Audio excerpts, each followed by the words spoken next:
We begin tonight with breaking news out of Birmingham. Authorities say that a body found in a shallow grave in Hueytown this morning has been identified. And it's been a tough week for the Montgomery Biscuits as the team and staff grieve with one of their own.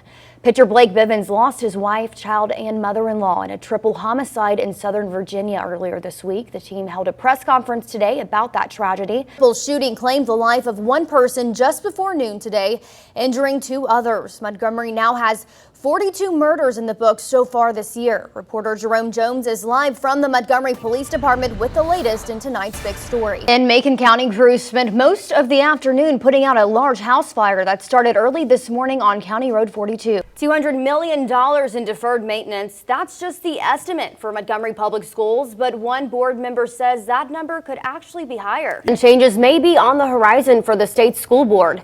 Today, the Senate voted unanimously 30-0 in approval of a bill that would replace the current elected state school board with a governor-appointed state school board. And earlier today, Secretary of State John Merrill held a press conference at his executive office addressing problems that happened in Montgomery's mayoral race last week. You may remember it took at least an hour and a half before numbers were released. Cities across the nation prepping to ring in the new year, including right here in the capital city. Montgomery Mayor Stephen Reed also this morning putting mission back in missionary. Hutchinson Missionary Baptist Church is working to be a church beyond the walls. Pastor Courtney Meadows, his wife, and about 30 other volunteers held their first Community Impact Day. That's why the Montgomery VA office hosted its first ever Veterans Resource Fair and Town Hall at True Divine Baptist Church earlier today. I'm told police did come and check her out. Everything's fine, but of course it's going to take a lot of work, a lot of time to get this tree moved away from the house, and a lot of recovery. And we have been driving around all night in Thunder Truck. We were in Greenville earlier. Governor Ivey says pretty much everything's staying the same. This is an extension of that safer at home order until October 2nd at 5 p.m. Hey, Ellis, that is right. I am joined by a very special character. Her name's Zoe. She actually does a lot. Oh, she knows she's cute. That's what she's saying. She's saying yes. This is Zoe. It's actually the Sea Lion exhibit. It's the first time. It's actually been back in 9 years. She's giving me kisses right now. She's so sweet, so full of personality. I've been playing with her for about 30 minutes now. Over here, I have Jimmy, the owner of the Sea Lion exhibit. Jimmy, this is Zoe. Tell us a little bit about some of her tricks she can do. As you can see, we're here in front of Riverwalk Stadium. Lots of yummy food trucks. I just got 2 tacos. If you go to our Twitter, you can see a picture from Fire Meets Wood. So delicious. All kinds of yummy food. The sweet tea. We got Kona Ice. And then Frio's Ice Cream, a local ice cream pop place here, just gave us 2 free popsicles. Let me tell you, this key lime pie, so good. You got to come out and check it out, guys. You can see a few people have already come out, and a lot of these proceeds go towards that goal to meet $155,000. We started the night in Greenville. Here's a look back at Zeta from Thunder Truck. You're looking at some of the worst conditions Thunder Truck encountered Wednesday night into Thursday morning. Greenville police telling us several power outages throughout the city and several trees down.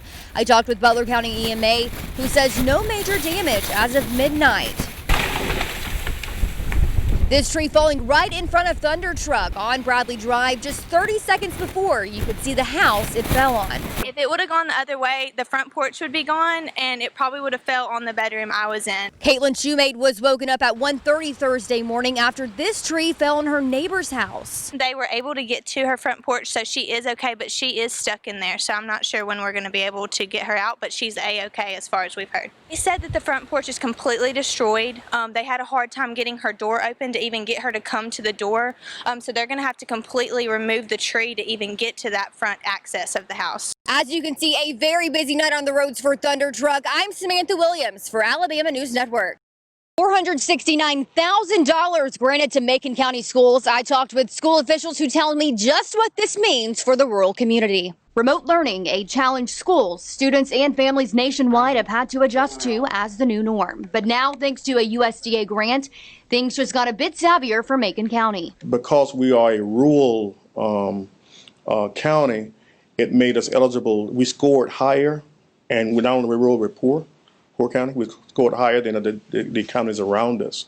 And it allows for improved students' communication, to have access to the same type of technologies that other schools may not have. The nearly $500,000 will provide at least 75% of classrooms in the district with interactive boards to allow students and teachers to better communicate.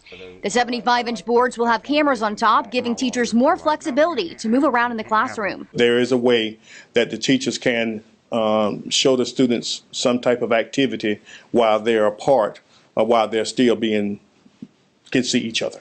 Curry says the possibilities for these new boards are endless. In addition, the grant is providing at least 25 new MacBook Pros to select teachers, plus training on how to use the boards. Now, this isn't the first time the school district has received a big grant. Back in 2014, every student was supplied with iPads from Apple, and teachers got MacBook laptops. Superintendent Dr. Jacqueline Brooks says when she heard the good news, she said, "We did it again." We have to continue our work and our efforts to continue to replenish our technology and to realize our technology vision long term. I applied for a grant, several grants, didn't get them. But you have to keep trying. You have to keep trying until you hit that button and somebody likes what you're writing about. Curry tells me he hopes to have the equipment rolled out by the end of the year. I'm Samantha Williams in Macon County for Alabama News Network. People in Dallas County spent New Year's Day at church commemorating the signing of the Emancipation Proclamation. Happening this Labor Day weekend, the 2020 Fall Fishing Tournament for the Sports Association Black Bass Anglers, or SABA, was held this morning on Lake Logan Martin in Pell City. Happening this Sunday, remembering Shannon Polk, a cold case since 2001. At the time, Polk was 11 years old and was kidnapped from a trailer park in Prattville. Her body found in a wooded area 2 months later. No one has ever been arrested or charged in her murder. Now, 19 years later, family and friends are holding a candlelight vigil in her memory. One of 9 cities that's part of the Alabama Then and Now exhibit, making its way across the state. Reporter Jalea Brooks has the details. In the midst of the virus, a lot of families need help putting food on the table. The Brothers of Noble Phi Psi teamed up with Restoration Baptist Church today to host a food giveaway. 100 boxes of food were handed out to the first 100 cars. Alabama is one of 2 states that recognizes Alzheimer's as a mental health issue.